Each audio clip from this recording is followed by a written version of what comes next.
Thank you so much for sticking around for my patrons. And we talked about some things that were really, before we got on, some important things that we can bring up for patrons. And we talked about censorship and mind control and how all that goes together. One of you want to take it away of how this whole censorship is tying into mind control and what's going on?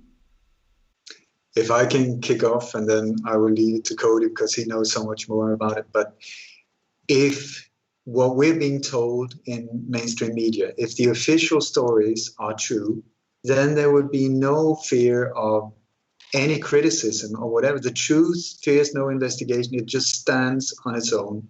But it's when you have lies and conspiracies, that's when it starts becoming smelly. That's why when they start freaking out, the dark forces behind them. That's when you start seeing how it starts rotting from the inside. You get all of this paranoia. People are starting to freak out. They shut each other down. They kill each other out of fear of them becoming whistleblowers or speaking too much. So you will see you got the truth, pure, clean, or you got the opposite, which is really, really ugly as it gets. Wouldn't you say the truth? If what they were saying is the truth, all the investigation would point to that. And so there'd be some questions, but they could come out and just face it. Big deal. It would just be clean. Right? I mean, truth can be weird too, but it would be clean. That's it. And I'm deeply in love with truth. I absolutely love it. But it's like Voltaire said, to find out who controls you, find out who you're not allowed to criticize. Mm-hmm. That is so spot on. And so now, when we see how we're being shut down, shut up, Amazon is banning books. It's like in the old days, with big fires and books on fire. YouTube accounts are being shut down. I'm being shut down right, left, and center. Cody, especially when you talk about false flag, I see that is one of the things that they really hit at. Or if you mention the Holocaust, that's the ultimate one. If you mention that, if you ask question around that, that is like swallowing a bazooka and commit online suicide type of thing, because they use that. And there was even she was one of the foreign minister or something of Israel. She was interviewed on Democracy Now, and she said it very openly. Well, if there's anyone we can't deal with, if they become too much of a threat, we just throw the anti-Semite and Holocaust denier at them. That shuts them up. And so what's going on, folks? Ask yourself, what are you not allowed to criticize? And then see what's going on. Because see who is being shut down, why are they being shut down, and by whom. And then turn it around and ask yourself, should it be like this, or are these the behaviors of criminals, not a pure mind? And also, why is it allowed to continue? Why are the people that are supposed to be there to help us in governments and authorities, why are they not standing up and talking out against it? Instead, we see that they're behind it, backing it. So what does that tell you? I would say this is how corruption works. This is how politicians are being paid off to back these things. And it's when you start crawling and start seeing behind the veils of darkness and fog and smoke and whatever, that's when you start seeing who is actually pulling the strings. And that will show you what's actually going on. What do you think, Cody? Because I know you have a lot of experience on this. Well, I think one of my heroes, I've got American college degrees in mathematics and physics and all that, but one of my heroes is Albert Einstein. And he said this, you remember in history, he was chased basically out of Germany. He wouldn't support Adolf Hitler, and Hitler put a secret contract out on his life, 50,000 marks, dead or alive. And he was smuggled over here to the United States by the Dutch underground. But he said this, and they dealt with some high-level evil in Nazi Germany. He said, the world will not be destroyed by those who do evil, but by those who watch them without doing anything. And that's part of what we're facing here. Ole is absolutely right. about these smoke screens and this darkness and all of this stuff that's going on.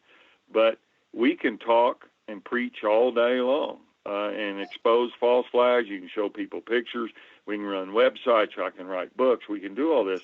But as long as people are apathetic and they don't care about the darkness or they don't care about the evil, then the evil will win. But do you think that's their goal with the mind control and the censorship, is to create that apathy? It's part of it. The first thing they want to do is block the light and block the truth. These people, the dark ones, it's like lifting up a rock and all the bugs go scurrying away when the light hits them. They operate in the darkness. They want us to be ignorant. They want to be able to operate and do what they want without us knowing about it, okay?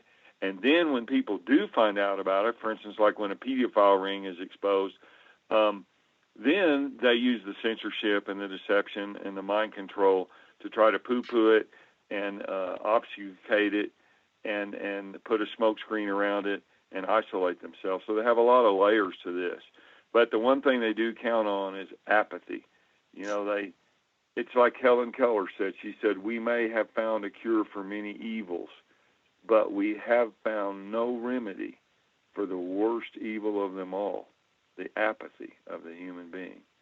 And so if they can mind control people down on a mass level by various tactics, and the CIA is a master of that. They studied it in the MK Ultra's program through the 60s. It had 149 sub-programs of all kinds of different ways to manipulate people's minds and make them apathetic and control them.